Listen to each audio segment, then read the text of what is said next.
சிங்காரத் தேர் போல குலுங்கிடும் அவள் வண்ணம். சித்தாடை முந்தானை தழுவிடும் என் எண்ணம்.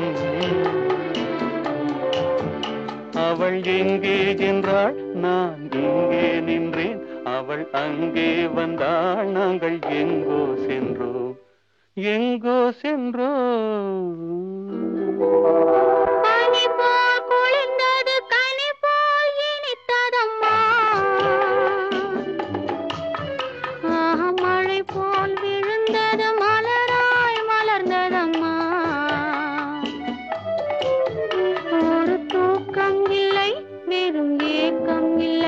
பிறர் பார்க்கும் வரை எங்கள் பிரிவும் இல்லை, பிரிவும்